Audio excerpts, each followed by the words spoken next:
ನಮಸ್ಕಾರ ಸ್ನೇಹಿತರೆ. ದ್ವಿತೀಯ BA ಇತಿಹಾಸದಲ್ಲಿ ಇರುವಂತಹ ಒಂದು ಇಂಪಾರ್ಟೆಂಟ್ ಚಾಪ್ಟರ್, ಅದರ ಬಗ್ಗೆ ನಾನು ಇವತ್ತು ಕ್ಲಾಸ್ ತಗೊಳ್ತಾ ಇದ್ದೇನೆ. 5 or 10 or 15 ಮಾರ್ಕ್ಸ್ಗೆ ಕೂಡ ಕೇಳುವಂತಹ ಒಂದು ಇಂಪಾರ್ಟೆಂಟ್ ಚಾಪ್ಟರ್ ಇದಾಗಿರುತ್ತೆ ಹಿಸ್ಟ್ರಿಯಲ್ಲಿ.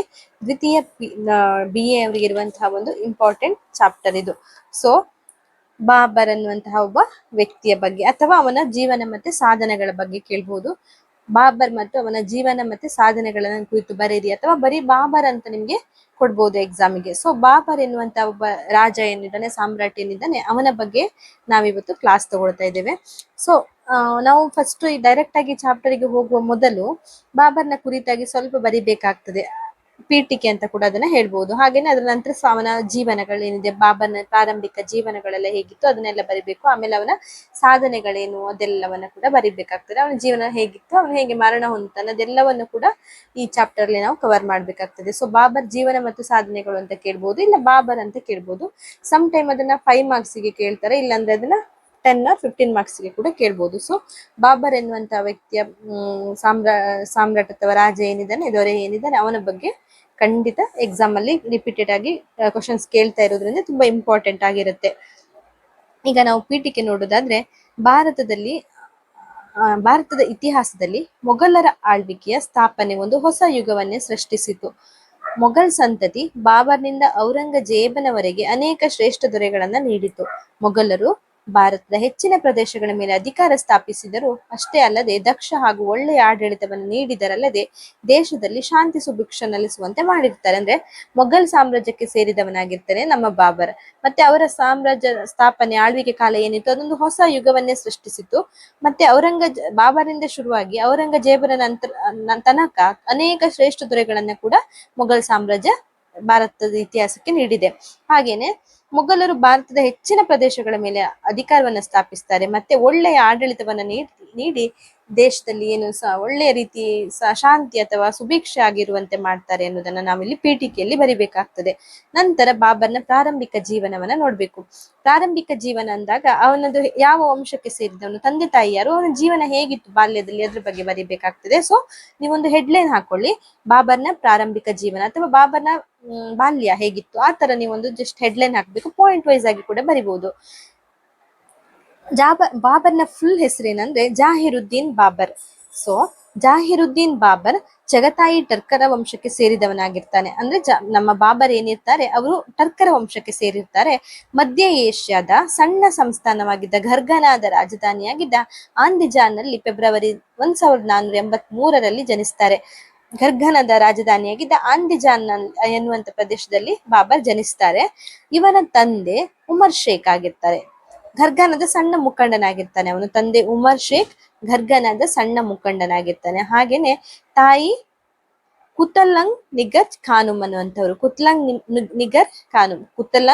ನಿಗರ್ ಖಾನುಮ್ ಏನಿರ್ತಾರೆ ಅವರು ಬಾಬರ್ನ ತಾಯಿ ಆಗಿರ್ತಾರೆ. ತಂದೆ ಉಮರ್ ಶೇಖ್ ಆಗಿರ್ತಾರೆ. ಹಾಗೇನೆ ಬಾಬರ್ ತನ್ನ ತಂದೆಯ ಕಡೆಯಿಂದ ತೈಮೂರ್ ವಂಶಕ್ಕೆ ಸೇರಿದವನಾಗಿರ್ತಾನೆ. ಅಂದ್ರೆ ಅವನ ತಂದೆಯ ಸಂತತಿ ಏನಿದೆ ಅದಕ್ಕೆ ತೈಮೂರ್ ಸಂತತಿ ಅಥವಾ ತೈಮೂರ್ ವಂಶ ಅಂತಾರೆ. ಹಾಗೆ ತಂದೆಯ ಕಡೆಯಿಂದ ಅವನು ತೈಮೂರ್ ವಂಶಕ್ಕೆ ಸೇರಿದವನಾಗಿದ್ರೆ ತಾಯಿಯ ಕಡೆಯಿಂದ ಚಂಗೇಸ್ ಖಾನ್ ಎನ್ನುವಂತಹ ವಂಶಕ್ಕೆ ಸೇರಿದವನಾಗಿರ್ತಾರೆ. ಸೊ ಎರಡು ವಂಶಸ್ಥನಿಗೂ ಕೂಡ ಅವನು ಎರಡು ವಂಶಕ್ಕೂ ಕೂಡ ಅವನು ಸೇರಿದವನಾಗಿರ್ತಾನೆ. ತಾಯಿಯ ಕಡೆಯಿಂದ ಚಂಗೇಸ್ ಖಾನ್ ಹಾಗೂ ತಂದೆಯ ಕಡೆಯಿಂದ ತೈಮೂರ್ ವಂಶಕ್ಕೆ ಸೇರಿದವನಾಗಿರ್ತಾನೆ ನಮ್ಮ ಬಾಬರ್. ಇವರಿಬ್ಬರ ವಂಶ ಏನಿದೆ ಅದು ತುಂಬಾ ಹೆಸರಾಂತ ಆಕ್ರಮಣಕಾರರ ವಂಶವಾಗಿರ್ತದೆ. ಅಂದ್ರೆ ತೈಮೂರ್ ವಂಶ ಮತ್ತೆ ಏನು ಚಂಗೇಸ್ ಖಾನ್ ಅನ್ನುವಂತ ವಂಶ ಏನಿದೆ ಅವರ ಫ್ಯಾಮಿಲಿ ಇದೆಯಲ್ಲ, ಆ ಫ್ಯಾಮಿಲಿ ತುಂಬಾ ಆಕ್ರಮಣಕಾರಿಯಾಗಿರುವಂತಹ ಫೇಮಸ್ ಆಗಿರುವಂತಹ ಆಕ್ರಮಣಕಾರಿ ವಿಷಯದಲ್ಲೆಲ್ಲ ತುಂಬಾ ಫೇಮಸ್ ಆಗಿರುವಂತಹವರಾಗಿರ್ತಾರೆ, ಹೆಸರಾಗಿರ್ತಾರೆ. ಅದಕ್ಕೆ ಬಾಬರ್ ತನ್ನ 12ನೇ ವಯಸ್ಸಿನಲ್ಲಿ ತಂದೆಯನ್ನ ಕಳೆದುಕೊಳ್ತಾನೆ. ಅವನು 12ನೇ ವರ್ಷಕ್ಕೆ ಇರುವಾಗ ಅವನ ತಂದೆಯನ್ನ ಕಳೆದುಕೊಳ್ತಾನೆ.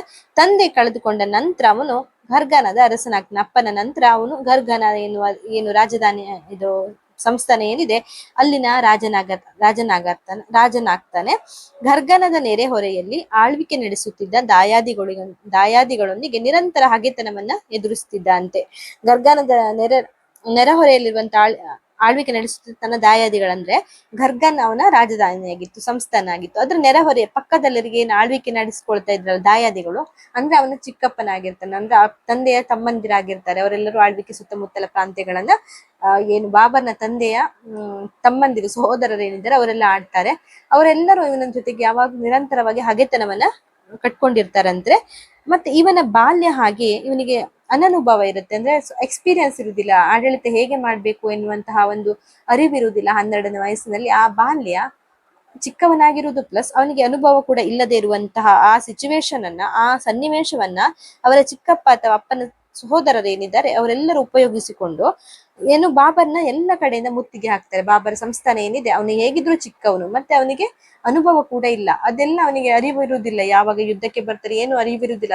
ಅಂತಹ ಸಂದರ್ಭವನ್ನ ನೋಡಿಕೊಂಡು ಅವನ ತಂದೆಯ ತಮ್ಮಂದಿರು ಅಥವಾ ಸಹೋದರರು ಏನಿದ್ದಾರೆ, ಚಿಕ್ಕಪ್ಪನವರು ಏನಿದ್ದಾರೆ, ಅವರು ಮುತ್ತಿಗೆ ಹಾಕ್ತಾರೆ ಗರ್ಗನ ಸಂಸ್ಥಾನಕ್ಕೆ, ಅಥವಾ ಅವನ ಸಾಮ್ರಾಜ್ಯ ಏನಿದೆ ಬಾಬರ್ನು ಯಾವುದೆಲ್ಲ ಒಂದು ಸಾಮ್ರಾಜ್ಯವನ್ನ ನೋಡ್ಕೊಳ್ತಾನೆ ಅದಕ್ಕೆ ಮುತ್ತಿಗೆ ಹಾಕ್ತಾರೆ.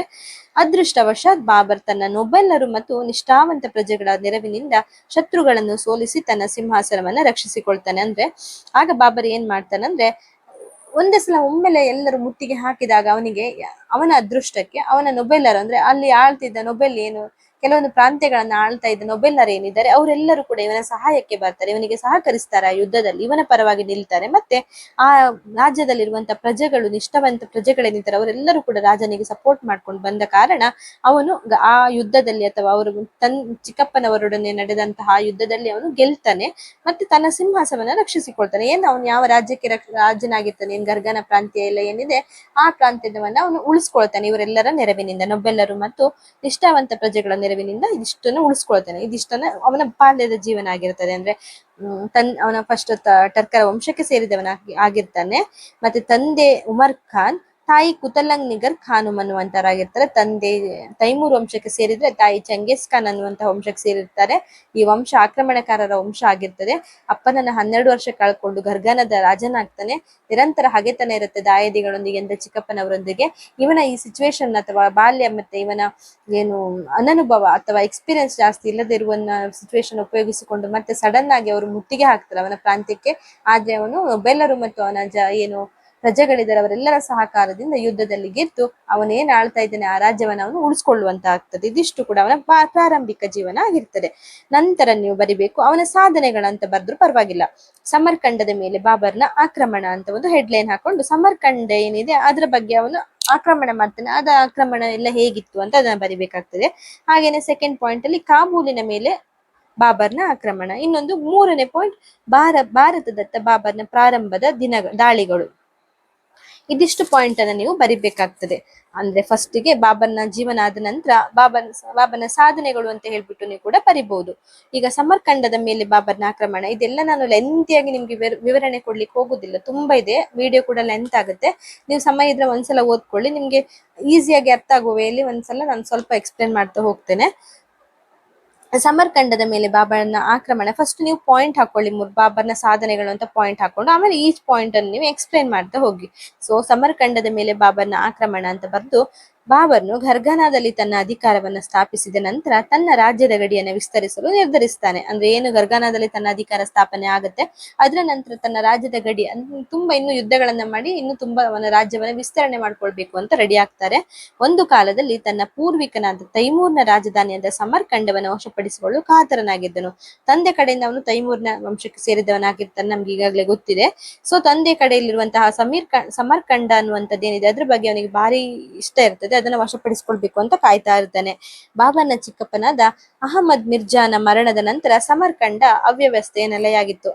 ಅಷ್ಟರಲ್ಲಿ ಗೊತ್ತಿತ್ತು ಅವನಿಗೆ ಅದು ಏನ್ ಸಮರ್ಕಂಡ ಏನಿದೆ ಅವನ ಚಿಕ್ಕಪ್ಪನ ನಡ್ಸ್ಕೊಂಡು ಹೋಗ್ತಾ ಇದ್ರು.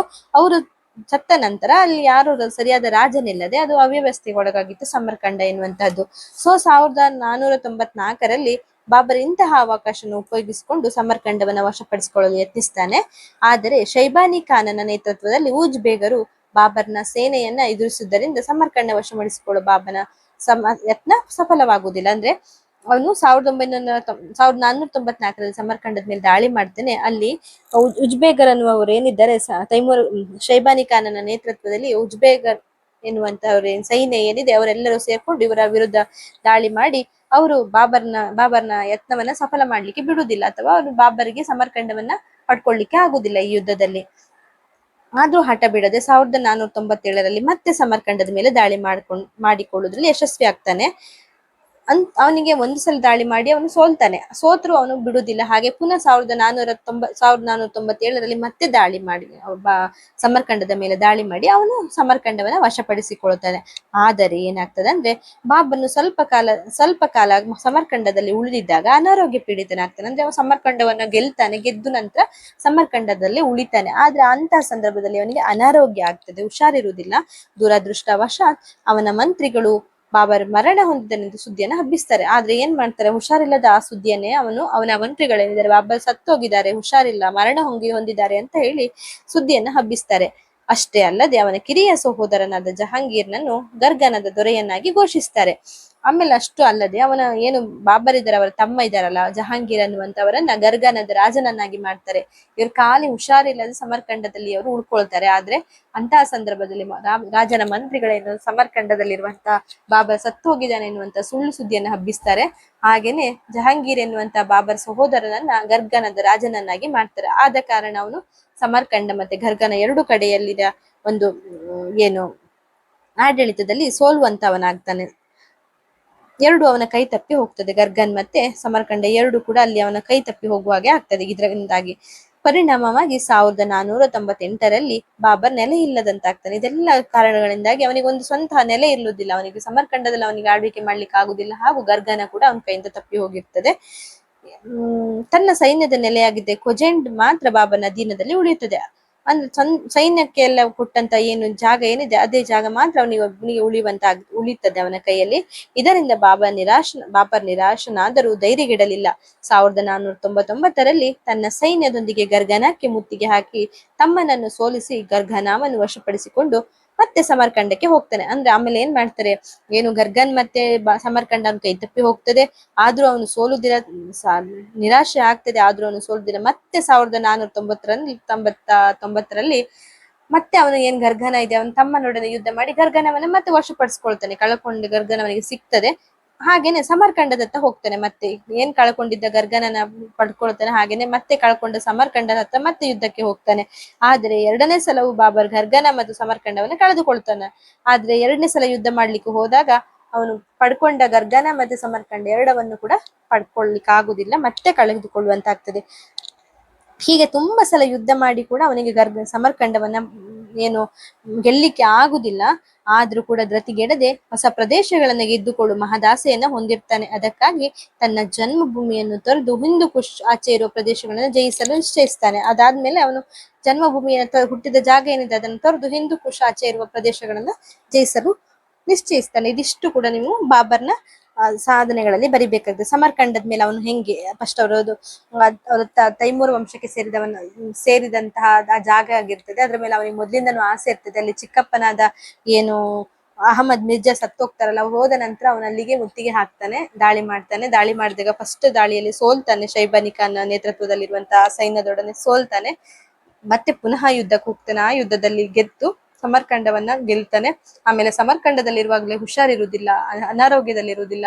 ಅಂತ ಸಂದರ್ಭದಲ್ಲಿ ಅವನ ಮಂತ್ರಿಗಳು ಅನಾರೋಗ್ಯವನ್ನೇ ಕಾರಣವಾಗಿಟ್ಟು ಮರಣ ಹೊಂದಿದ್ದಾರೆಂದು ಸುಳ್ಳು ಸುದ್ದಿ ಹಬ್ಬಿಸ್ತಾರೆ.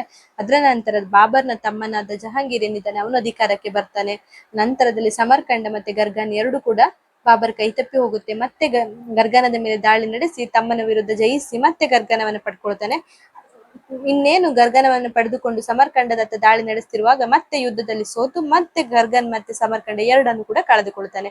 ಅದರ ನಂತರ ತನ್ನ ಜನ್ಮಭೂಮಿಯನ್ನೇ ತೊರೆದು ಬೇರೆ ಪ್ರಾಂತ್ಯಗಳತ್ತ ಯುದ್ಧ ಮಾಡಿ ಅಲ್ಲಿ ಹೋರಾಟ ಮಾಡ್ಲಿಕ್ಕೆ ರೆಡಿ ಆಗ್ತಾರೆ. ಇದಿಷ್ಟು ಕೂಡ ಸಮರ್ಕಂಡದ ಮೇಲೆ ಆಕ್ರಮಣದಲ್ಲಿ ನೀವು ಬರಿಬೇಕಾಗ್ತದೆ. ನಂತರ ಕಾಬೂಲಿನ ಮೇಲೆ ಬಾಬರ್ನ ಆಕ್ರಮಣ, ಸೆಕೆಂಡ್ ಪಾಯಿಂಟ್ ಎಕ್ಸ್ಪ್ಲನೇಷನ್ ಕೊಡ್ತಾ ಹೋಗ್ಬೇಕು.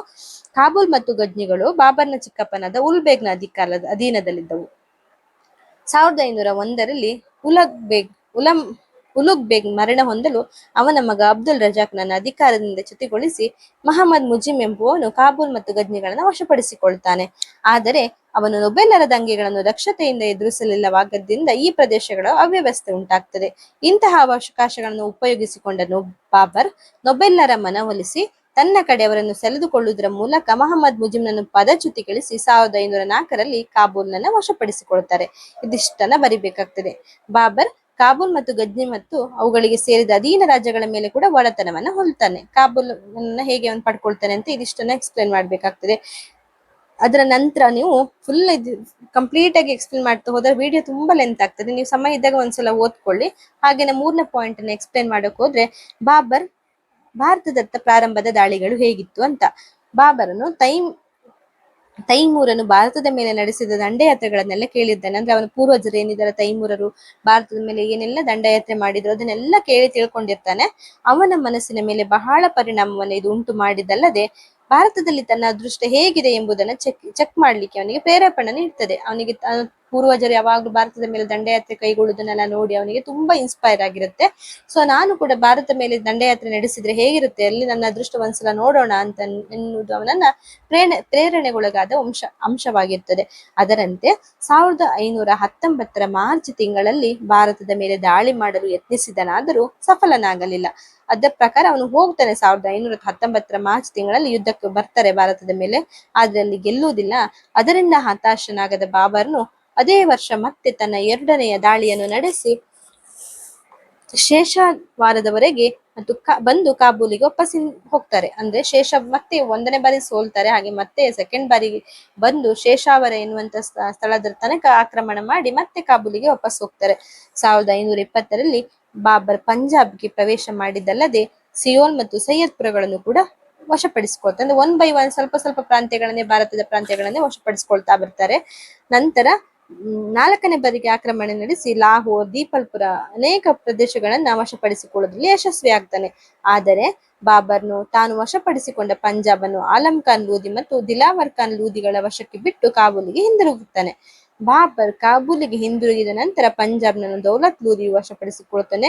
ಇದನ್ನ ಅರಿತ ಬಾಬರ್ ಕಡೆಯದಾಗಿ 1525ರಲ್ಲಿ ಭಾರತವನ್ನು ಗೆದ್ದುಕೊಂಡು ಅಧಿಕಾರವನ್ನು ಸ್ಥಾಪಿಸಬೇಕೆಂದು ನಿರ್ಧರಿಸ್ತಾನೆ. ಹೀಗೆ ಬಾಬರ್ನು ಭಾರತವನ್ನ ವಶಪಡಿಸಿಕೊಳ್ಳಲು ಅನೇಕ ಪ್ರಯತ್ನಗಳನ್ನು ಮಾಡಿ ನಂತರ ಜಯಶೀಲನಾಗ್ತಾನೆ. ಅಂದ್ರೆ ಫಸ್ಟ್ ಬರ್ತಾರೆ, ಪೂರ್ವಜರಿಂದ ಕೇಳ್ಕೊಂಡು ನೋಡ್ಕೊಂಡು ಎಲ್ಲ ಬಂದಿರೋದ್ರಿಂದ ಅವನಿಗೆ ಭಾರತ ತುಂಬಾ ಇಂಟ್ರೆಸ್ಟ್ ಇರುತ್ತೆ. ಅದ್ರ ಭಾರತದ ಕಡೆ ದಂಡಯಾತ್ರೆ ಹೋಗ್ಬೇಕು, ವಶಪಡಿಸ್ಕೊಳ್ಬೇಕು ಅನ್ನೋದೆಲ್ಲ ಅವರಿಗೆ ತುಂಬಾ ಆಸಕ್ತಿ ಇರ್ತದೆ. ನಂತರ ಅವರು ಯುದ್ಧಕ್ಕೆ ಬರ್ತಾರೆ. ಪ್ರಥಮ ಬಾರಿಗೆ ಯುದ್ಧ ಮಾಡಿದಾಗ ಸೋಲ್ತಾರೆ. ಹಾಗೇನೆ 2nd ಬಾರಿ ಬಂದು ಶೇಷಾವರದವರೆಗೆ ಬಂದು ವಾಪಸ್ ಹೋಗ್ತಾರೆ.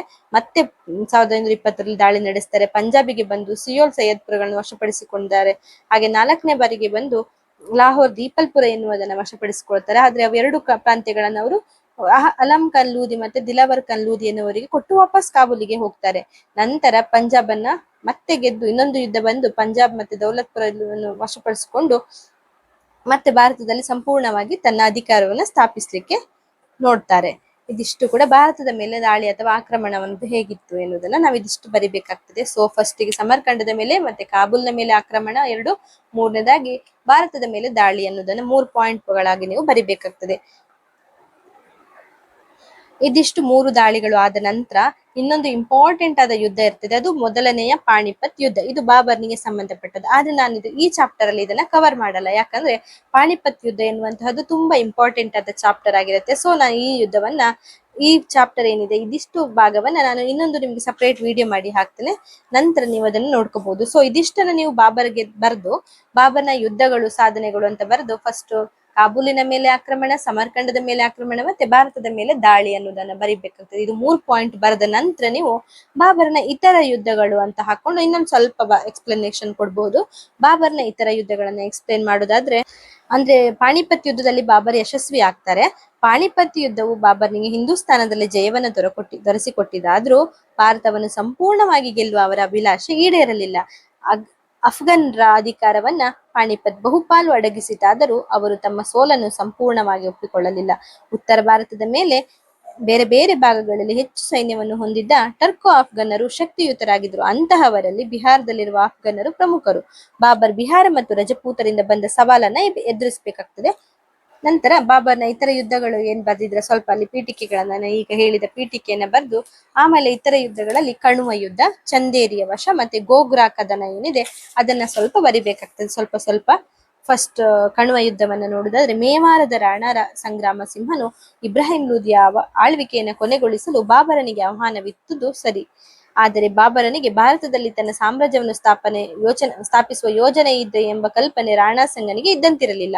ಇದರಿಂದ ಸಿಟ್ಟಿಗೆದ್ದ ರಾಣಾ ಸಂಗನು ಇತರ ರಜಪೂತ ಮನೆಗಳನ್ನು ಸಂಘಟಿಸಿ ಬಾಬರ್ನ ವಿರುದ್ಧ ಸಮರ ಸಾಧ್ತಾರೆ. ಫಸ್ಟ್ ಮೇವಾರದ ರಾಣಾ ಸಂಗ್ರಾಮ ಸಿಂಹ ಏನಿದ್ದಾರೆ ಇಬ್ರಾಹಿಂ ಲೂದಿಯ ಆಳ್ವಿಕೆಯನ್ನು ಕೊನೆಗೊಳಿಸಲು ಬಾಬರ್ನ ಸಹಾಯವನ್ನ ಪಡಿತಾನೆ. ಆದ್ರೆ ಬಾಬರನಿಗೆ ಭಾರತದಲ್ಲಿ ಫುಲ್ ಸಂಪೂರ್ಣವಾಗಿ ತನ್ನದೇ ರಾಜ್ಯ ಸ್ಥಾಪನೆ ಮಾಡುವ ಆಲೋಚನೆ ಇದೆ ಎಂಬುದನ್ನು ಅರಿತ ರಾಣ ಸಂಗನಿಗೆ ಅದು ಇಷ್ಟ ಆಗುದಿಲ್ಲ. ಅದರ ಕಾರಣ ಅವನು ರಾಣ ಸಂಗ ಏನ್ ಮಾಡ್ತಾನೆ ಅಂದ್ರೆ ತನಗೆ ಸಹಕಾರ ನೀಡುವಂತ ರಜಪೂತ ಮನೆತನಗಳೆಲ್ಲ ರಾಜರನ್ನ ಕೂಡ ಸಂಘಟಿಸಿ ಅವನು ಬಾಬರ್ನ ವಿರುದ್ಧವೇ ಯುದ್ಧ ಹೋಗ್ತಾನೆ. ಬಾಬರ್ನ ಮತ್ತೆ ರಜಪೂತ ಸೈನ್ಯಗಳು ಆಗ್ರಾದ ಬಳಿಯಲ್ಲಿರುವ ಕಣುವ ಎಂಬಲ್ಲಿ ಸಂಧಿಸ್ತವೆ. ಸೊ ಇವರು ಈಗ ರಜಪೂತ ಸೈನ್ಯಗಳು ಮತ್ತೆ ಬಾಬರ್ನ ಸೈನ್ಯಗಳೇನಿದೆ ಇವರು ಒಂದು ಜಾಗದಲ್ಲಿ ಸಂಧಿಸ್ತಾರೆ. ಅದುವೇ ಕಣುವ ಎನ್ನುವ ಪ್ರದೇಶ ಆಗ್ತದೆ. ಸೊ ಇದಕ್ಕೆ ಕಣುವ ಯುದ್ಧ ಅಂತ ಹೆಸರು ಬರ್ತದೆ. ಇಲ್ಲಿ ರಾಣಾ ಸಂಗನು 80,000 ಸೈನಿಕರನ್ನು ಮತ್ತು ಹೆಚ್ಚಿನ ಆನೆಗಳನ್ನು ಹೊಂದಿರ್ತಾರೆ. ಮಾರ್ಚ್ 17, 1527 ಎರಡೂ ಸೈನ್ಯಗಳು ತಮ್ಮ ಕಾರ್ಯಾಚರಣೆಯನ್ನು ಪ್ರಾರಂಭಿಸುತ್ತವೆ. 10 ಗಂಟೆಗಳ ಕಾಲ ರಜಪೂತರು ವೀರಾವೇಶದಿಂದ ಹೋರಾಡ್ತಾರೆ. ಯುದ್ಧದಲ್ಲಿ ರಾಣಸಂಗನು ಬಹಳವಾಗಿ ಗಾಯಗೊಳ್ತಾನೆ. ಆತನನ್ನು ಸುರಕ್ಷಿತ ಸ್ಥಳಕ್ಕೆ ಸೇರಿಸಲಾಗ್ತದೆ. ಮರುದಿನ ರಜಪೂತರ ಸೈನ್ಯವನ್ನು ಸೋಲಿಸಿ ಬಾಬರ್ ವಿಜಯವನ್ನ ಘೋಷಿಸಿಕೊಳ್ತಾನೆ. ನಾಯಕನಿಲ್ಲದ ಸೇನೆ ರಜಪೂತ ಸೇನೆ ದಿಕ್ಕೆಟ್ಟುತ್ತದೆ. ಅಲ್ಲದೆ ಮುಂದೆಂದೂ ರಜಪೂತರು ಸಂಘಟನೆಯಾಗಿ ತಮ್ಮ ಅಧಿಕಾರವನ್ನು ಹಿಂಪಡೆಯಲಾಗದಷ್ಟು ಕಣುವ ಯುದ್ಧ ಅವರ ಭವಿಷ್ಯವನ್ನ ನಿರ್ಧರಿಸ್ತದೆ. ಸೊ ಈ ಯುದ್ಧದಲ್ಲಿ ಏನ್ ರಜಪೂತರ ಸಹಾಯ ಕೇಳ್ಕೊಂಡು ಏನು ರಾಣಾ ಸಂಘ ಹೋಗ್ತಾನೆ, ರಜಪೂತರು ಮತ್ತೆ ಬಾಬರ್ನ ನಡುವೆ ಯುದ್ಧ ನಡೀತದೆ. ಆ ಯುದ್ಧದಲ್ಲಿ ರಜಪೂತರನ್ನ ಸೋಲಿಸಿ ಇವರು ಬಾಬರ್ ಏನು ಅವನು ವಿಜಯಶಾಲಿಯಾಗಿ ಎಂದೂ ಕೂಡ ರಜಪೂತ್ರ ವಂಶ ಕೂಡ ಅಧಿಕಾರಕ್ಕೆ ಬರದಂತೆ ಮಾಡ್ತದೆ. ಅಂತಹ ಒಂದು ಯುದ್ಧಕ್ಕೆ ಕಣುವ ಎನ್ನುವ ಪ್ರದೇಶ ಸಾಕ್ಷಿ ಆಗ್ತದೆ. ಇದನ್ನ ಕಣುವ ಯುದ್ಧ ಎಂದು ಹೇಳಲಾಗ್ತದೆ. ಇನ್ನು ಚಂದೇರಿಯ ವಶ. ರಾಣ ಸಂಗ್ರಾಮಸಿಂಹನ ನಿಕಟವರ್ತಿಯಾಗಿದ್ದ ಚಂದೇರಿಯ ರಜಪೂತ ಮುಖಂಡ ಮೇದಿನಿ ರಾಯ್ ಕಣುವ ಯುದ್ಧರಂಗದಿಂದ ತಪ್ಪಿಸಿಕೊಂಡು ಸುಮಾರು 5,000 ರಜಪೂತ ಸೇನೆಯೊಂದಿಗೆ ಬಾಬರ್ನ ಎದುರಿಸ್ತಾನೆ. ಬಾಬರ್ ಚಂದೇರಿ ಕೋಟೆಯನ್ನು ಮುತ್ತಿ 1528 ಚಂದೇರಿಯನ್ನು ವಶಪಡಿಸಿಕೊಳ್ತಾನೆ. ಏನು ರಾಣ ಸಂಗ್ರಾಮ ಇದ್ದನಲ್ಲ, ಇಷ್ಟೊಳಗೆ ಯುದ್ಧ ಆಯ್ತಲ್ಲ ಕಣುವ ಯುದ್ಧ, ಅಲ್ಲಿಂದ ರಾಣ ಸಂಗ್ರಾಮ ಸಿಂಹದಿಂದ ಅವನ ನಿಕಟವರ್ತಿಯಾದ ಚಂದೇರಿಯ ಒಬ್ಬ ಮುಖಂಡ ಏನಿರ್ತಾನೆ ಮೇದಿನಿ ರಾಯ್, ಅವನು ಕಣುವ ಯುದ್ಧದಲ್ಲಿ ಹೋಗಿರ್ತಾನೆ. ಆದ್ರೆ ಕಣುವ ಯುದ್ಧದಲ್ಲಿ ತಪ್ಪಿಸಿಕೊಂಡು ಬಂದು ಮತ್ತೆ ಅವನು ರಜಪೂತರ ಸೈನ್ಯವನ್ನ ಮಾಡಿ 5,000 ಜನರ ಒಂದು ಸೈನ್ಯವನ್ನ ಮಾಡಿ ಮತ್ತೆ ಬಾಬರ್ನ ವಿರುದ್ಧವೇ ಯುದ್ಧಕ್ಕೆ ಹೋಗ್ತಾನೆ. ಆದ್ರೆ ಅಲ್ಲಿ ಕೂಡ ಅವನು ರಜಪೂತ ಮುಖಂಡ ಮೇದಿನಿ ರಾಯ್ ಏನಿದ್ದಾನೆ ಅಲ್ಲಿ ಕೂಡ ಅವನು ಸೋತು ಬಾಬರ್ ಚಂದೇರಿ ಕೋಟೆಯನ್ನ ಮುತ್ತುತ್ತಾನೆ. ಮತ್ತೆ ಚಂದೇರಿ ಅನ್ನುವಂತಹ ಆ ಪ್ರದೇಶವನ್ನ ಬಾಬರ್ನೇ ಪಡ್ಕೊಳ್ತಾನೆ. ಮತ್ತೆ ಕೂಡ ರಜಪೂತರ ಸೋಲುವಂತ ಆಗ್ತದೆ ಈ ಯುದ್ಧದಲ್ಲಿ. ಸೊ ಈಗ ಚಂದೇರಿಯ ವಶ ಹೇಗಾಯ್ತು ಅಂತ ನಾವು ನೋಡಿದ್ವಿ. ಇನ್ನೊಂದು ಲಾಸ್ಟ್ ಪಾಯಿಂಟ್ ಅಂದ್ರೆ ಪಾಣಿಪತ್ ಯುದ್ಧರಂಗದಿಂದ ಗೋಗ್ರಾ ಕದನ. ಪಾಣಿಪತ್ ಯುದ್ಧದಿಂದ ತಪ್ಪಿಸಿಕೊಂಡ ಅಫ್ಘನ್ನೊಬ್ಬೆಲ್ಲರೂ ಬಿಹಾರದಲ್ಲಿ ನೆಲೆಸ್ತಾರೆ.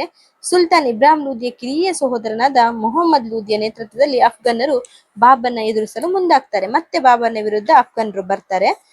ಬಂಗಾಳದ ನುಜರತ್ ಶಾ ಇವರಿಗೆ ಬೆಂಬಲ ನೀಡುತ್ತಾರೆ. ಇವರಿಬ್ಬರ ಸೈನ್ಯವನ್ನ ಬಾಬರ್ ತನ್ನ ಸೈನ್ಯದೊಂದಿಗೆ ಗೋಗ್ರಾ ಎಂಬಲ್ಲಿ ಸಂಧಿಸ್ತಾನೆ. ಸಣ್ಣ ಪ್ರಮಾಣದ ಯುದ್ಧ ನಡೆದು ಅಫ್ಘನ್ನರು ಮತ್ತೆ ಇಲ್ಲಿ ಸೋಲ್ತಾರೆ. ಇನ್ನೊಂದು ಯುದ್ಧ ನಡೀತದೆ, ಅದು ಅಫ್ಘನ್ ಮತ್ತೆ ಬಾಬರ್ನಿಗೆ. ಅದು ಗೋಗ್ರಾ ಎನ್ನುವ ಸ್ಥಳದಲ್ಲಿ ನಡೆದಿರೋದ್ರಿಂದ ಅದನ್ನ ಗೋಗ್ರಾ ಕದನ ಎಂದು ಮಾಡ್ತಾರೆ. ಅಲ್ಲಿ ಅಫ್ಘನ್ ವಿರುದ್ಧ ಬಾಬರ್ ಯುದ್ಧ ಮಾಡಿ ಬಾಬರ್ ಅಲ್ಲಿ ಕೂಡ ಗೆಲ್ತಾನೆ. ಇದು ಗೋಗ್ರಾ ಕದನದ ವಿಶೇಷವಾಗಿರ್ತದೆ. ಸೊ ಅವರು ಎಲ್ಲಿ ಸಂಧಿಸ್ತಾರೆ ಆ ಜಾಗವು ಗೋಗ್ರಾ ಆಗಿದ್ದು ಆ ಕದನವನ್ನ ಗೋಗ್ರಾ ಕದನ ಎಂದು ಹೆಸರು ಕೊಡ್ತಾರೆ. ಹೀಗೆ ಕದನಗಳ ಮೇಲೆ ಕದನ ಮಾಡಿ ಬಾಬರ್ ಉತ್ತರ ಭಾರತದಲ್ಲಿ ಅಧಿಕಾರ ಸಾಧಿಸ್ತಾರೆ. ಹಾಗೇನೆ ಅಧಿಕಾರ ಸಾಧಿಸುವುದರಲ್ಲಿ ಜಯಶಾಲಿ ಆಗ್ತಾರೆ. ತನ್ನ ಜನ್ಮಭೂಮಿಯಲ್ಲಿ ಕಾಣದ ಅದೃಷ್ಟವನ್ನ ಬಹುದೂರದ ಭಾರತದಲ್ಲಿ ಪಡೆದುಕೊಳ್ತಾನೆ. ಏನು ಅವನ ಜನ್ಮಭೂಮಿಯಲ್ಲಿ ಅವನಿಗೇನು ಅಧಿಕಾರ ಸಿಗ್ಲಿಲ್ಲ, ಸಮರ್ಕಂಡ ಮತ್ತೆ ಗರ್ಗನೆಯಲ್ಲಿ ಪಡಿಲಿಕ್ಕೆ ಆಗ್ಲಿಲ್ಲ ಅಂದ್ರೂ ಕೂಡ ಭಾರತದಲ್ಲಿ ಸಂಪೂರ್ಣವನ್ನು ಅಧಿಕಾರ ಪಡೆಯುವಲ್ಲಿ ಯಶಸ್ವಿ ಆಗ್ತಾರೆ ಬಾಬರ್.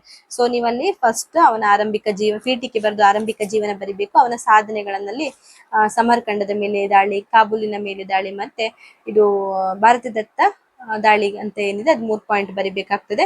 ಆ ನಂತರ ನೀವು ಬಾಬರ್ನ ಅಲ್ಲಿ ಪಾಣಿಪತ್ ಯುದ್ಧ ಕೂಡ ಬರುತ್ತೆ ಬಾಬರ್ನ ಯುದ್ಧಕ್ಕೆ ಸಂಬಂಧಪಟ್ಟ ಹಾಗೆ. ಬಟ್ ನಾನು ಅದನ್ನ ಸಪರೇಟ್ ಆಗಿ ಕ್ಲಾಸ್ ತಗೊಳ್ತೇನೆ, ಅದೊಂದು ಇಂಪಾರ್ಟೆಂಟ್ ಆಗಿರೋದ್ರಿಂದ. ಇನ್ನು ಬಾಬರ್ನ ಇತರ ಯುದ್ಧಗಳಲ್ಲಿ ನೀವು ಕಣುವ ಯುದ್ಧ ಬರಿಬೇಕು, ಚಂದೇರಿಯ ವಶ ಬರಿಬೇಕು, ಹಾಗೇನೆ ಗೋಗ್ರಾ ಕದನ ಬರಿಬೇಕು. ಇದೆಲ್ಲ ಈಸಿ ಆಗಿದೆ. ಕಣುವ ಯುದ್ಧ ಮತ್ತೆ ಚಂದೇರಿಯ ವಶ ಎರಡು ಕೂಡ ರಿಲೇಟೆಡ್ ಆಗಿರುತ್ತೆ. ಹಾಗೇನೆ ಗೋಗ್ರಾ ಕದನ ಸಿಂಪಲ್ ಆಗಿ ನೀವು ಬರಿಬೇಕಾಗ್ತದೆ. ಇನ್ನು ಬಾಬರ್ನ ಕೊನೆಯ ದಿನಗಳು, ಯಾಕಂದ್ರೆ ಬಾಬರ್ದು ಕೊನೆಯ ದಿನಗಳು ತುಂಬಾ ಇಂಪಾರ್ಟೆಂಟ್ ಆಗಿರ್ತದೆ ಅವರ ವ್ಯಕ್ತಿತ್ವಗಳ ಬಗ್ಗೆ ಬರೆಯುವಾಗ. ಇಲ್ಲಿ ಬಾಬರ್ನ ಕೊನೆಯ ದಿನಗಳನ್ನ ಎಕ್ಸ್ಪ್ಲೇನ್ ಮಾಡುವುದಾದ್ರೆ, ಬಾಬರ್ ತನ್ನ ಜೀವನದ ಕೊನೆಯ ದಿನಗಳನ್ನ ಅನಾರೋಗ್ಯದಿಂದ ಬಳಲೇಬೇಕಾಗ್ತದೆ.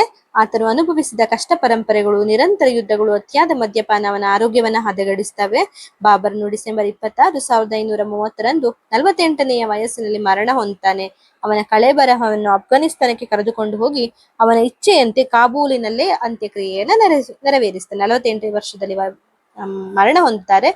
ಅವರಿಗೆ ಅಫ್ಘಾನಿಸ್ತಾನದಲ್ಲಿರುವಂತಹ ಕಾಬೂಲ್ನಲ್ಲೇ ಅಂತ್ಯಕ್ರಿಯೆ ನಡೆಸಬೇಕೆನ್ನುವುದು ಅವರ ಇಚ್ಛೆ ಆಗಿರ್ತದೆ. ಅದರ ಪ್ರಕಾರ ಕಾಬೂಲಿಗೆ ತಗೊಂಡು ಹೋಗ್ತಾರೆ, ಅಲ್ಲಿ ಹೋಗಿ ಅಂತ್ಯಕ್ರಿಯೆ ಮಾಡ್ತಾರೆ. ಅವರು ಅತಿಯಾದ ಮದ್ಯಪಾನ ಮತ್ತೆ ನಿರಂತರ ಯುದ್ಧಗಳು ಅದೆಲ್ಲವನ್ನ ಮಾಡಿ ಅವರಿಗೆ ಆರೋಗ್ಯದಲ್ಲಿ ಆರೋಗ್ಯವನ್ನ ಹದಗೆಡಲಿಕ್ಕೆ ಅದೊಂದು ಕಾರಣವಾಗಿತ್ತು. ಕೊನೆ ಕ್ಷಣಗಳಲ್ಲಿ ಅವರು ತುಂಬಾ ಅನಾರೋಗ್ಯದಿಂದ ಬಳಲುವಂತಾಗ್ತದೆ ಬಾಬರ್ ಎನ್ನುವಂತಹವರು. ಬಾಬರ್ನು ತನ್ನ ಜೀವಿತ ಕಾಲಾವಧಿಯಲ್ಲಿ ಅವನ ಮಗನಾದ ಹುಮಾಯೂನ್ನನ್ನು ಉತ್ತರಾಧಿಕಾರಿಯನ್ನಾಗಿ ನೇಮಕ ಮಾಡಿದ್ದನು. ಆದರೆ ಹುಮಾಯೂನ್ನ ಭೋಗಲಾಸೆ, ಸುಖ ಜೀವನದ ಗುಣಗಳನ್ನು ಅರಿತಿದ್ದ ಬಾಬರ್ನ ಕೆಲವು ನೊಬ್ಬೆಲ್ಲರು ಹುಮಾಯೂನ್ನ ಉತ್ತರಾಧಿಕಾರವನ್ನ ನಿರಾಕರಿಸ್ತಾರೆ. ಅಂದ್ರೆ ಅವನ ಜೀವಿತಾವಧಿಯಲ್ಲಿ ಇರುವಾಗ್ಲೇನೆ ಮಗನನ್ನೇ ಉತ್ತರಾಧಿಕಾರಿಯನ್ನಾಗಿ ಮಾಡ್ಬೇಕು ಹುಮಾಯೂನ್ ಅಂತ ಅನ್ಕೊಳ್ತಾನೆ. ಹಾಗೇನೆ ಅವನನ್ನೇ ಮಾಡ್ಲಿಕ್ಕೆ ಹೋಗ್ತಾನೆ. ಆದ್ರೆ ಹುಮಾಯೂನ್ಗೆ ಭೋಗಲಾಸೆ ತುಂಬಾ ಹಣಕಾಸು ಖರ್ಚು ಮಾಡುದು ಅದೆಲ್ಲ ಅವನ ಭೋಗದ ಜೀವನ, ಸುಖ ಜೀವನ ಬಗ್ಗೆ ಗೊತ್ತಿದ್ದಂತ ಬಾಬರ್ನ ಮಗನ ಬಗ್ಗೆ ಗೊತ್ತಿರುವಂತ ಕೆಲವು ನೊಬೆಲರು ಏನಿದ್ದಾರೆ ಅವರು ಹುಮಾಯೂನ್ ಉತ್ತರಾಧಿಕಾರವನ್ನ ವಿರೋಧಿಸ್ತಾರೆ. ಆದರೆ ಬಾಬರ್ನ ಪ್ರಧಾನ ಮಂತ್ರಿಯಾಗಿದ್ದ ಅಮೀರ್ ನಿಜಾಮುದ್ದೀನ್ ಅಲಿಯ ಸಹಾಯದಿಂದ ಕುತಂತ್ರವನ್ನ ಕೂಡ ಹೂಡ್ತಾರೆ. ಅದರಂತೆ ಬಾಬರ್ನ ಸಂಬಂಧಿಯು ಬುದ್ಧಿವಂತ ಸೇನಾನಿಯಾಗಿದ್ದ ಮಹದಿ ಕ್ವಾಜರನ್ನು ಬಾಬರ್ನ ಉತ್ತರಾಧಿಕಾರಿ ಮಾಡ್ಲಿಕ್ಕೆ ಯೋಚನೆ ಮಾಡ್ತಾನೆ. ಅಂದ್ರೆ ಬಾಬರ್ ಮಗ ಏನು ಅವರಿಗೆ ಅವನು ತುಂಬಾ ಭೋಗಲ ಜೀವನ, ಸುಖ ಜೀವನ ಅನುಭವಿಸ್ತಿರೋದಿಲ್ಲ. ಅವನು ಉತ್ತರಾಧಿಕಾರಿ ಆದ್ರೆ ಒಳ್ಳೇದಾಗುಲಿಲ್ಲ ಅಂತ ನೊಬೆಲರು ಅವರೊಂದು ಕುತಂತ್ರ ಮಾಡಿ ಬಾಬನ ಸಂಬಂಧಿಕರಲ್ಲಿ ಒಬ್ಬನಾಗಿರುವಂತ ಮಹದಿ ಕ್ವಾಜರನ್ನ ಉತ್ತರಾಧಿಕಾರಿಯನ್ನಾಗಿ ಮಾಡ್ಲಿಕ್ಕೆ ಯೋಚನೆ ಮಾಡ್ತಾರೆ. ಆದ್ರೆ ಈ ಕುತಂತ್ರವನ್ನ ಅರಿತ ಬಾಬರ್ ಆ ಯೋಜನೆಯ ಕಾರ್ಯರೂಪಕ್ಕೆ ಬರುವ ಮೊದಲೇ ಅದನ್ನ ನಿಯಂತ್ರಿಸಿ ಹುಮಾಯೂನನ್ನ ತನ್ನ ಮಗನನ್ನೇ ಉತ್ತರಾಧಿಕಾರಿಯನ್ನಾಗಿ ಮಾಡ್ತಾರೆ. ದೆಹಲಿಯ ಅತಿ ಗಣ್ಯರ ಸಮಕ್ಷಮದಲ್ಲಿ ಅದನ್ನ ಹೇಳ್ತಾರೆ. ಅದರಂತೆ 1530ರಲ್ಲಿ ಡಿಸೆಂಬರ್ 29ರಲ್ಲಿ ಹುಮಾಯೂನನ್ನ ಬಾಬರನ ಮರಣ ಹೊಂದಿದ 3 ದಿನಗಳ ತರುವಾಯ ಆಗ್ರಾದಲ್ಲಿ ಸಿಂಹಾಸನವನ್ನ ಏರ್ತಾರೆ. ಅಂದ್ರೆ ಅಪ್ಪ ತೀರಿ ಹೋದ 3 ದಿನಗಳ ನಂತರ ಹುಮಾಯೂನ್ ಏನಿದ್ದಾರೆ ಅವರು ಸಿಂಹಾಸನವನ್ನ ಏರ್ತಾರೆ. ದೆಹಲಿಯ ಆಗ್ರಾದಲ್ಲಿ ಇರುವಂತಹ ಜಾಗದಲ್ಲಿ ಸಿಂಹಾಸನವನ್ನ ಏರ್ತಾರೆ. ಕುತಂತ್ರ ಮಾಡಿದ್ರು ಕೂಡ ಮಗನನ್ನೇ ಅಧಿಕಾರಕ್ಕೆ ತರಬೇಕೆಂದು ಉತ್ತರಾಧಿಕಾರಿಯನ್ನ ಮಾಡ್ತಾರೆ. ಅದ್ರ ನಂತರ ಅಪ್ಪ ತೀರಿ ಹೋದ 3 ದಿನಗಳ ಬಳಿಕ ಅಧಿಕಾರಕ್ಕೆ ಬರ್ತಾರೆ ಹುಮಾಯೂನ್. ಬಾಬರ್ನು ಉತ್ತಮ ಸೈನಿಕನಾಗಿ, ದಕ್ಷ ಸೇನಾಧಿಪತಿಯಾಗಿ ಶ್ರೇಷ್ಠ ಗುಣಗಳನ್ನು ಹೊಂದಿದ್ದನು. ಬಾಬರ್ ಕೇವಲ 5 ವರ್ಷಗಳ ಕಾಲ ಮಾತ್ರ ಆಳ್ವಿಕೆ ನಡೆಸಿದನು. ಈ ಅಲ್ಪ ಕಾಲದಲ್ಲಿ ತನ್ನ ಅಧಿಕಾರ ಸಂಘಟಿಸುವುದನ್ನು ಹೊರತುಪಡಿಸಿ ಉತ್ತಮ ಆಡಳಿತವನ್ನು ಮಾತ್ರ ನೀಡಲಾಗಲಿಲ್ಲ. ಬಾಬರ್ನು ತನ್ನ ಆತ್ಮಚರಿತ್ರೆಯಲ್ಲಿ ತನ್ನ ಜೀವನವನ್ನು ತಾನು ಅನುಭವಿಸಿದ ಸಂಕಷ್ಟವನ್ನ, ಅವನ ಆಕ್ರಮಣ ಪೂರ್ವದಲ್ಲಿ ಭಾರತದ ರಾಜಕೀಯ ಪರಿಸ್ಥಿತಿಯ ಬಗ್ಗೆ ವಿವರಣೆಯನ್ನು ನೀಡಿದ್ದಾನೆ. ಅವನೊಬ್ಬ ಉತ್ತಮ ಸೈನಿಕನಾಗಿರ್ತಾನೆ, ದಕ್ಷ ಸೇನಾಧಿಪತಿಯಾಗಿರ್ತಾನೆ. ಆದ್ರೆ ಬರೀ ಅಧಿಕಾರವನ್ನ ಸಂಘಟಿಸುವುದು ಅಥವಾ ರಾಜ್ಯ ವಿಸ್ತರಣೆ ಮಾಡುವುದು ಮಾತ್ರ ಮಾಡಿ ಅವನು ಒಳ್ಳೆ ಆಡಳಿತವನ್ನು ಅವನಿಗೆ ನೀಡ್ಲಿಕ್ಕೆ ಆಗದಿರ್ಲಿಲ್ಲ. ಅವನ ಆತ್ಮಚರಿತ್ರೆಯಲ್ಲಿ ತಾನು ಅಧಿಕಾರಕ್ಕೆ ಬರುವ ಮೊದಲು ಕೂಡ ಆಕ್ರಮಣಕಾರಿ ಮಾಡುವ ಮೊದಲು ಭಾರತದ ರಾಜಕೀಯ ಪರಿಸ್ಥಿತಿ ಎಲ್ಲ ಹೇಗಿದೆ ಅನ್ನೋದನ್ನೆಲ್ಲ ಕೂಡ ಅವರು ತಮ್ಮ ಆತ್ಮಚರಿತ್ರೆಯಲ್ಲಿ ಬಾಬರ್ ಅವರು ಬರೆದಿರ್ತಾರೆ. ಇದಿಷ್ಟು ಕೂಡ ನೀವು ಬಾಬರ್ ಅನ್ನುವಂತಹ ವ್ಯಕ್ತಿಯ ಬಗ್ಗೆ ಅಥವಾ ಅವರ ಸೈನಿಕ ಸಾಧನೆಗಳು ಏನಾದ್ರು ಅಂತ ಕ್ವಶನ್ಸ್ ಬಂದ್ರೆ ಬಾಬರ್ ಬಗ್ಗೆ ಬರಿಬೇಕಾಗ್ತದೆ. ಅದೆಷ್ಟು ಮಾರ್ಕ್ಸ್ಗೆ ಕೇಳಿದ್ದಾರೆ ಅದ್ರ ಪ್ರಕಾರ ನೀವು ಎಕ್ಸ್ಪ್ಲೇನ್ ಮಾಡ್ತಾ ಹೋಗಿ ಸ್ನೇಹಿತರೆ. ಇನ್ ಕೇಸ್ 5 ಮಾರ್ಕ್ಸ್ ಕೇಳಿದ್ರೆ ಡೀಟೇಲ್ ಆಗಿ ಫುಲ್ ಎಕ್ಸ್ಪ್ಲನೇಷನ್ ಬೇಡ, ಸ್ವಲ್ಪ 5 ಮಾರ್ಕ್ಗೆ ಬೇಕಾಗುವಷ್ಟು ಒಂದು 2 ಪೇಜ್ ಬರ್ದ್ರೆ ಸಾಕಾಗುತ್ತೆ. ಇನ್ನು 10 or 15 ಮಾರ್ಕ್ಸ್ ಕೇಳಿದ್ರೆ 3 to 4 ಪೇಜ್ ಸಮಯ ಇದ್ರೆ 5 ಪೇಜ್ ತನಕ ನೀವು ಎಲ್ಲವನ್ನ ನೀಟಾಗಿ ಎಕ್ಸ್ಪ್ಲನೇಷನ್ ಮಾಡ್ತಾ ಹೋಗ್ಬೇಕಾಗತ್ತೆ. ಸೊ ಬಾಬರ್ ಬಗ್ಗೆ ಬಂದಾಗ ಫಸ್ಟ್ ಸ್ವಲ್ಪ ಮೊಘಲ್ ಸಾಮ್ರಾಜ್ಯದ ದೊರೆಯಾಗಿದ್ದಂತ ಪೀಠಿಕೆಗಳನ್ನ ಬರಿಬೇಕಾಗ್ತದೆ. ಆಮೇಲೆ ಅವನ ಪ್ರಾರಂಭಿಕ ಜೀವನ, ಆಮೇಲೆ ಅವರದ್ದು ಯುದ್ಧಗಳು ಏನಿದೆ, ಸಮರ್ಕಂಡದ ಮೇಲೆ ದಾಳಿ, ಕಾಬೂಲ್ ಮೇಲೆ ದಾಳಿ, ಹಾಗೇನೆ ಭಾರತದ ಮೇಲೆ ದಾಳಿ ಇತ್ತಲ್ಲ ಅದು ಬರಿಬೇಕಾಗ್ತದೆ. ಆಮೇಲೆ ಇತರ ದಾಳಿಗಳು ಎಂದು ಕಣ್ವ ಯುದ್ಧ, ಚಂದೇರಿಯ ವಶ ಮತ್ತೆ ಇದು ಗೋಗ್ರ ಕದನವನ್ನು ಬರಿಬೇಕಾಗ್ತದೆ. ಹಾಗೇನೆ ಬಾಬರ್ನ ಕೊನೆಯ ದಿನಗಳು ಅಂತ ಹೇಳಿ ಅವನು ಕೊನೆಯ ದಿನದಲ್ಲಿ ಆರೋಗ್ಯ ಹಾಳು ಮಾಡ್ಕೊಂಡಿರೋದ್ರ ಬಗ್ಗೆ, ಅವರು ಎಲ್ಲಿ ಅಂತ್ಯಕ್ರಿಯೆ ಮಾಡ್ಬೇಕು ಅಂತ ಹೇಳಿದ್ದು ಅದನ್ನ, ಮತ್ತೆ ಮಗನನ್ನ ಉತ್ತರಾಧಿಕಾರಿಯನ್ನಾಗಿ ಮಾಡುವಲ್ಲಿ ಅವ್ರು ಪಟ್ಟ ಕಷ್ಟಗಳು, ಹಾಗೆ ಹೇಗೆ ಮಗನನ್ನ ಅಧಿಕಾರಿಯಾಗಿ ಮಾಡ್ತಾರೆ ಅನ್ನೋದನ್ನ ಬರಿಬೇಕಾಗ್ತದೆ. ಹಾಗೇನೆ ಕೊನೆಯಲ್ಲಿ ನೀವು ಬರಿಬೇಕಾಗ್ತದೆ ಅವರೊಬ್ರು ಉತ್ತಮ ಸೈನಿಕರಾಗಿರ್ತಾರೆ, ದಕ್ಷ ಸೇನಾಧಿಪತಿಯಾಗಿರ್ತಾರೆ, ಶ್ರೇಷ್ಠ ಗುಣಗಳನ್ನು ಹೊಂದಿರ್ತಾರೆ. ಬಾಬರ್ನು 5 ವರ್ಷಗಳ ಕಾಲ ಮಾತ್ರ ಆಳ್ವಿಕೆ ನಡೆಸ್ತಾನೆ. ಆದ್ರೆ ಅಲ್ಪ ಕಾಲದ ಅಧಿಕಾರಾವಧಿಯಲ್ಲಿ ಬರೀ ಸಂಘಟನೆ ಅಥವಾ ರಾಜ್ಯ ವಿಸ್ತರಣೆ ಅಷ್ಟೇ ಮಾಡಿದ್ರು, ಒಳ್ಳೆ ಆಡಳಿತವನ್ನು ನೀಡಲಿಲ್ಲ. ಮತ್ತೆ ಅವರ ಚರಿತ್ರೆಯಲ್ಲಿ ಭಾರತ ಹೇಗಿತ್ತು, ಆಕ್ರಮಣ ಪೂರ್ವದಲ್ಲಿ ಭಾರತದ ರಾಜಕೀಯ ಪರಿಸ್ಥಿತಿ ಎಲ್ಲ ಹೇಗಿತ್ತು ಎನ್ನುವುದನ್ನ ಬಾಬರ್ ಅವರೇ ತಮ್ಮ ಆತ್ಮಚರಿತ್ರೆಯಲ್ಲಿ ಬರೆದಿದ್ದಾರೆ ಎನ್ನುವುದಂತ ನಾವು ಬರಿಬೇಕಾಗ್ತದೆ. ಇದಿಷ್ಟು ಕೂಡ ಬಾಬರ್ನ ಕುರಿತಾಗಿದೆ ಸ್ನೇಹಿತರೆ. ಈ ಪಠ್ಯ ಭಾಗದಲ್ಲಿ ನಿಮ್ಗೆ ಏನಾದ್ರೂ ನಾನು ಹೇಳಿರೋದ್ರಲ್ಲಿ ತುಂಬಾ ಸ್ಪೀಡ್ ಆಗಿದೆ ಅನ್ಸಿದ್ರೆ ಅಥವಾ ನಿಮ್ಗೆ ಅರ್ಥ ಆಗದಿರುವಂತಹ ವಿಷಯಗಳೇನಾದ್ರೂ ಇದ್ದಲ್ಲಿ ದಯವಿಟ್ಟು ನೀವು ಕಮೆಂಟ್ ಮೂಲಕ ತಿಳಿಸಿ. ಸೊ ನಾನು ನನ್ನ ನೆಕ್ಸ್ಟ್ ಕ್ಲಾಸ್ ಅಲ್ಲಿ ಅದನ್ನ ಸರಿ ಮಾಡ್ಕೊಂಡು ನಿಮ್ಗೆ ಒಳ್ಳೆ ರೀತಿಯಲ್ಲಿ ಕ್ಲಾಸ್ ಅನ್ನ ನೀಡ್ಲಿಕ್ಕೆ ಸಹಾಯ ಆಗ್ತದೆ. ಹಾಗೆ ನನ್ನ ಚಾನೆಲ್ನ ಯಾರೆಲ್ಲ ಸಬ್ಸ್ಕ್ರೈಬ್ ಮಾಡಲಿಲ್ಲ ದಯವಿಟ್ಟು ನೀವು ಸಬ್ಸ್ಕ್ರೈಬ್ ಮಾಡಿ ಅಂತ ಹೇಳ್ತಾ ಈ ವಿಡಿಯೋನ ನಾನು ಇಲ್ಲಿಗೆ ಮುಗಿಸ್ತಾ ಇದ್ದೇನೆ. ಧನ್ಯವಾದಗಳು ಸ್ನೇಹಿತರೆ.